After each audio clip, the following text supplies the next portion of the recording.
Hello everyone, in this video I'll be showing you a Thor God of Thunder build guide in Baldur's Gate 3 using the mod Mjolnir and Stormbreaker by Rosprey. They've done a great job with this mod, and I'll be showing off a very cool build that we can do using this weapon mod.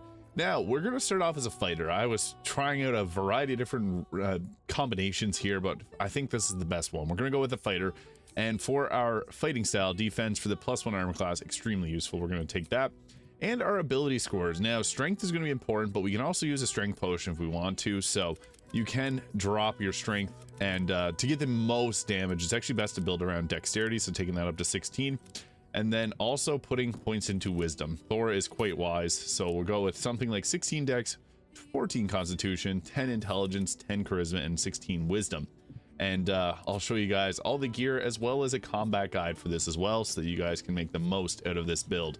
So this is a fun one. My character doesn't look like Thor because this is a save file that I have all my gear on, and it's best to do it this way, but you can make your character look like Thor. I use this hair mod from the Tav's Hair Salon mod, so it works really well here. Level 2, Action Surge. This lets us blast even heavier. Now, these weapons actually will automatically return to our hand, so we don't have to go with the Eldritch Knight. We can take Battle Master if you prefer, and that is one option. I am going to take the Eldritch Knight, though, to give us some extra spell casting. And for our cantrips, I think it's best to take obviously Shocking Grasp and Lightning Lure. We're going with the Lightning Focus here, so these two will be taken. And for our spells, Witch Bolt just makes sense, and Shield. Shield's going to give us a +5 to armor class, keeping us stay alive a little bit longer. You can also take the Magic Missile or Chromatic Orb. And from the expanded list of spells here, you can go with something like the Long Strider here to give us increased movement speed, or even to find familiarity, give yourself a Raven of Odin. So that's another option you can go with, but we're going to take it that way. At level 4, we get to choose another spell, so Magic Missile, just easy, guaranteed damage. Thunderwave also has some merit here, so Thunderwave can work, but the thing is, we use intelligence for casting, so we're not going to have a very high intelligence, obviously, so Magic Missile for guaranteed damage, but you're going to see how we'll do all of our casting. So, we get ourselves a choice in feat, and we're actually going to take Dual Wielder here, so that we can wield both Mjolnir and Stormbreaker, get a +1 to armor class, and yeah, to be able to wield both of them. Thor does use them as both together, Mjolnir and Stormbreaker, so that's what we're going to do. Level 5, extra attack, big power spike, and you're going to see how crazy this can get. At level 6, we get ourselves another feat, and I think an ability score improvement to take up either our dex or wisdom works well here. For the time being, I think dexterity works, but we can also go with the alert feat or savage attacker. And then we also get the war magic, so that's nice. And with this, we get choice of higher level spells. Again, we're not going to be able to land hits with these reliably, so I wouldn't go with anything too intensive like Thunderwave or Frost Fingers, but you can also take Darkness if you want, Gust of Wind. Some of these won't make a whole lot of sense unless we're taking like a higher intelligence, so that's not really the focus. You could also use the Circlet of Intelligence to get a higher spell casting for this. And from the extended spell list, we got some really great choices here. You can go with obviously Misty Step and Mirror Image being two of the better ones that don't require a spell casting modifier, so that's what we're going to go with. And for our feat, I think it's best to actually add in our Tavern Brawler at this point, so this can add our strength modifier twice the damage and attack rolls on throw-in weapons, because we can throw our weapons. You can also have taken Constitution up to 15 to push up to 16. We can also use a Constitution Amulet. Indomitable, level 9, really nice. Reroll your saving throw if you fail it. Level 10, we get the Elder Strike, giving disadvantage on the saving throw against your spell before the end of your next turn, which is really nice. And for our next leveled spell, I think that Booming Blade just makes sense. Thunder damage, it's nice. And we get to choose another spell here, so, I mean, Chromatic Orb or Phenolic Snowball Storm can work. If you're using Mistress spells, that is. And at level 11, we get our extra attack. And this is where we get 2 extra attacks, being very powerful, and I'll show you what we can do with that. So, I guess we'll go with Absorb Elements because we can absorb magical attacks. Now we're actually going to multi-class out. It's nice to get another feat, but we're going to add in the Cleric. And for our subclass, we're going to go with the Tempest Domain. This one just feels like Thor the most. This gives us a better version of Thunderwave, which we'll use our Wisdom. We get Fog Cloud, and we get Zephyr Strike, and we get the Wrath of the Storm, so a reaction to deal lightning or thunder damage when we're attacked.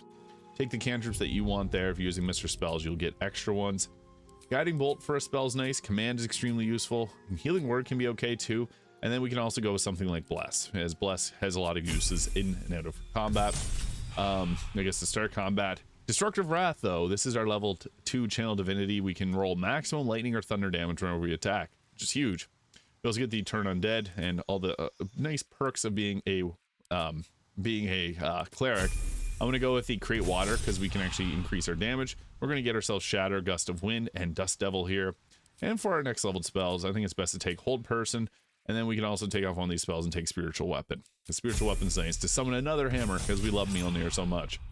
And at level 4, we get ourselves another cantrip, and we get ourselves a feat. So we can go with something like an ability score improvement on our Wisdom here to have higher spellcasting save DC, which is nice. So then once we get to level 5, we get a bunch of new spells, but we also get ourselves Call Lightning, which is nice, and Sleet Storm, Discordant Melody, and Thunder Step if you have Mistress spells downloaded.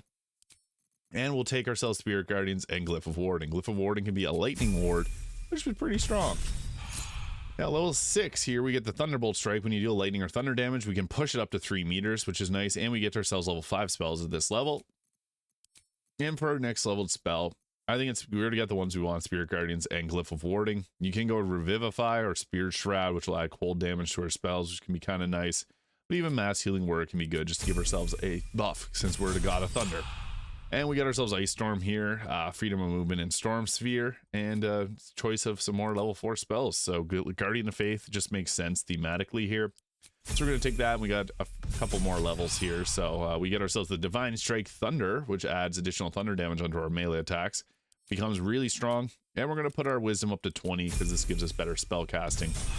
And then for our final level, we get to choose a few different spells here. So we're going to go with the Flame Strike, doing fire and radiant damage. We'll also go with you can go Planar Binding to attach a consciousness to yourself.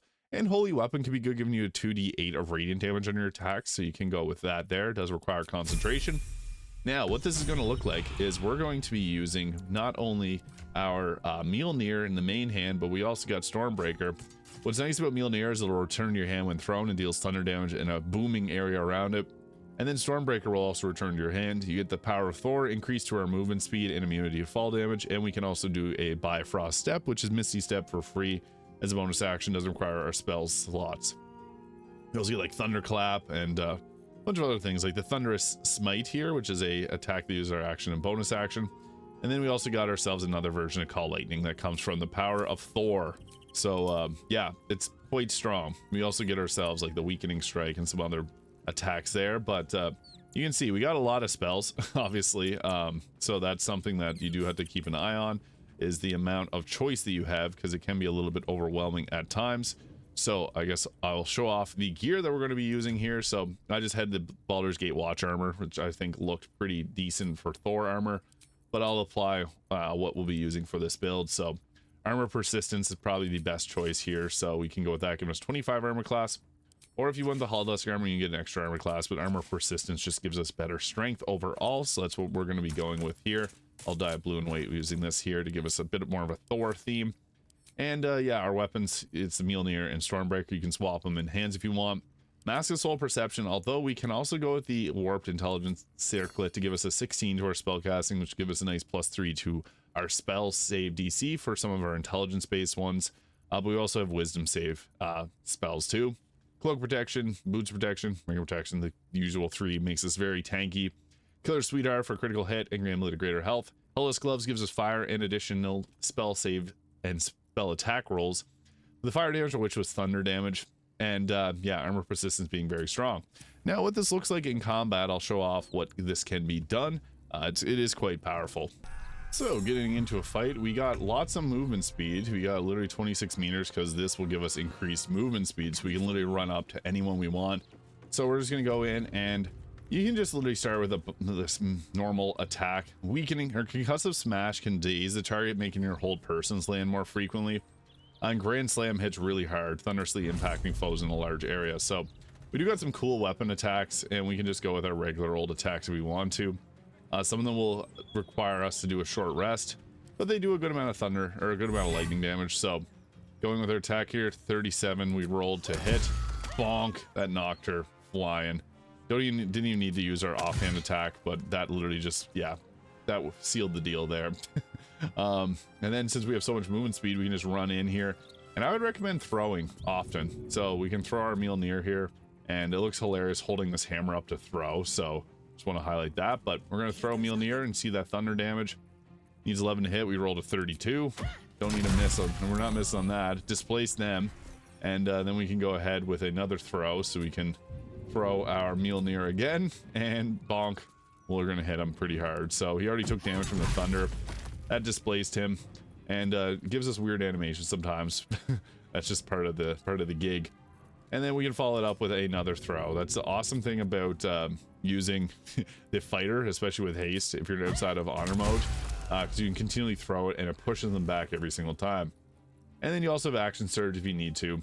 And we also got ourselves the divine strike thunder, so we can apply that on our melee attacks.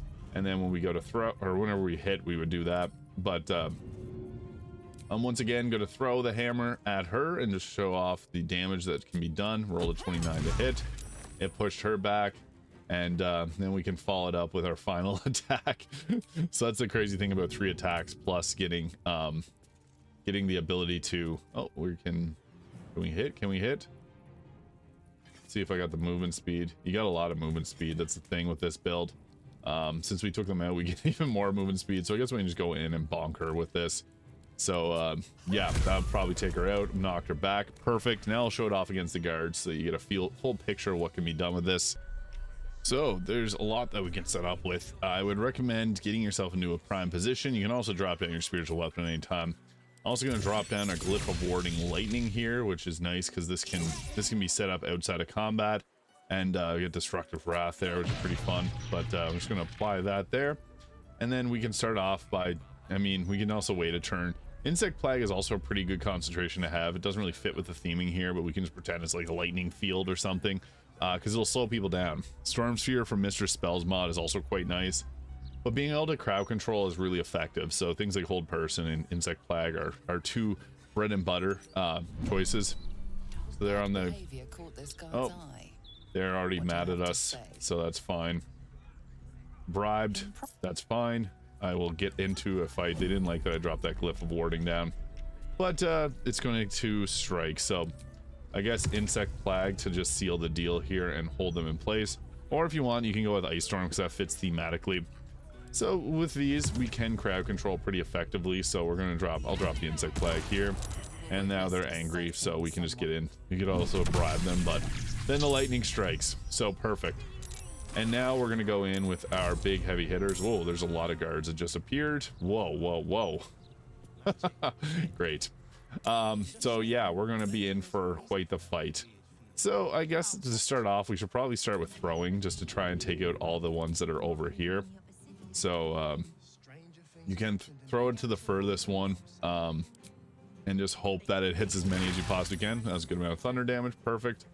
And we'll follow it up with another throw. We're screwed. We are so screwed. But it's just going to keep pushing them back, which is kind of nice. So you can continually push, and then hit with thunder damage again. And I guess what we could do is also land ourselves, I guess, topple this Grand Slam does use up your action, so that's a little bit unfortunate. I guess I'll throw Mjolnir again over here, and hopefully we can hit as many targets as possible once again. Because, yeah, we're going to be... Whoop. Yeah, nice. We took one out. Perfect. Now we also have our bonus action here, so we can heal, drop that. Or if we want, we can also go with our action surge. We have a few ways of moving around too, but we're going to use this because otherwise I think I'm screwed. So we can go ahead with some more attacks here. So they're close to being knocked out, so maybe I'll just focus on throwing Mjolnir some more. Just because there's so many enemies down here that are going to be a pain to deal with. Nice critical hit on a few of them. I haven't seen this many enemies in a while, so that's a little bit difficult to deal with. And we'll just continue to throw, because this is... Sometimes it gives me a ton of guards, sometimes it's not as many, but... oh, yeah, we made it. Nice.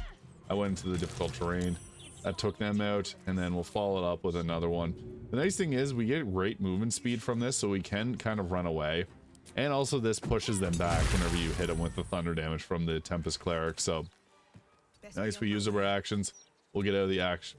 We'll get out of there. I'll drop down my maul because this will make it so that we can land our hold persons a little bit better. We just got counterspelled, unfortunately. So that's fine. We use up their reaction. And I'll just run away because I'm scared of what's going to happen.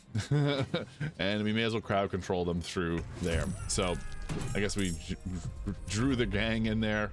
I won't let them fight. But I hope and I hold the concentration. We're gonna just try and see how many we can drag through there, because the more the merrier. And first victim sprinted right into the insect plague, so I guess that's why I went with that over the ice, because I knew this was going to be a tough fight. But yeah, I didn't expect this many to get caught up in it. 1 health left, so they're close to getting downed. Insect plague is such an underrated spell. I think it's because you get it so late in the game, but it can literally just stop so many targets from moving forward. He's going to get downed. Yep, perfect. So that didn't end too badly. A few of them got stuck in the insect plague. We're going to go with our Grand Slam attack here, which hits in a big area. This does use up one of your actions, though, so it's something to keep in mind, and it exploded my stable blood.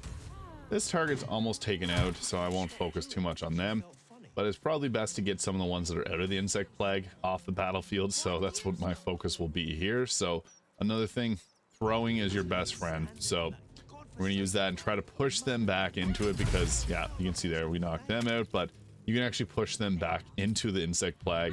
Kind of similar to like Eldritch Blast, the pushback there, which is nice to keep the targets in your Hunger of Hadar. We're just taking them out left, right, and center. So this one's got 18 health left. That's good. We'll probably take them out. We rolled a 42 to hit and a 41 to hit. That's perfect. And I used up my bonus action, unfortunately. Did not mean to do that. They're almost downed and they're lightningified, but I think we should be good on this turn here now. A lot of them just got shredded down by the insect plague, so that actually made things a lot easier. And we're back to attacking, so we used up that action.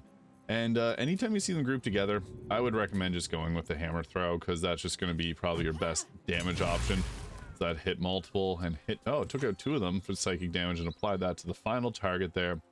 So yeah, we got them all pretty much taken out now, and I think the best choice for like a fun one, I guess you could use Call Lightning at any time if you need a guaranteed damage option. There's also the Thunderclap there, no hit chance unfortunately. So yeah, I guess I'll just throw Mjolnir just to end her off. But yeah, this is a fun throwing build with some spell casting, and there it is. That is a Thor build guide in Baldur's Gate 3 using Mjolnir and Stormbreaker, made by Rosprey. So this was a very highly requested mod, so if you have any other requests that you'd like to see, let me know in the comments section. Hit the subscribe button below if you're not already subscribed. I appreciate all the support, guys. Have yourself a wonderful day, and I'll see you all in the next video.